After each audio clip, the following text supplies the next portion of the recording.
Welcome to our channel. Today we how to authorize Shopify Markets for multi-state shipping profits, beginner guide step by step clearly. To start authorizing Shopify Markets for multi-state shipping profits, first log into your Shopify admin account. Once logged in, navigate to the settings section located at the bottom left corner of the dashboard. In the settings menu, find and click on Markets. Here, you'll see an overview of your current market settings.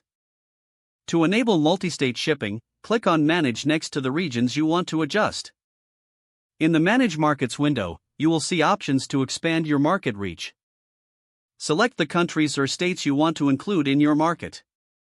After this, confirm that the shipping rates are set to automatically update based on your selection. Next, go to your shipping and delivery settings in the main settings menu. In this section, click on Manage Rates for the shipping profile you wish to edit. Add a new rate by clicking the Add Rate button.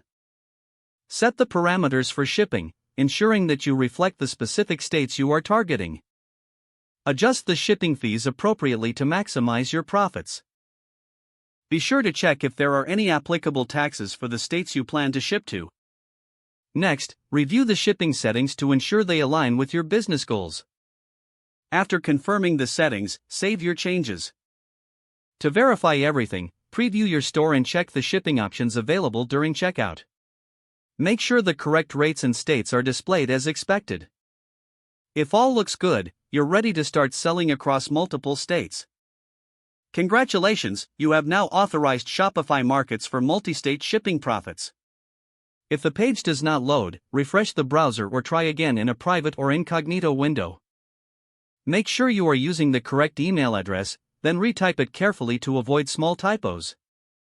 If your password is not accepted, use the reset option and create a new strong password you can remember.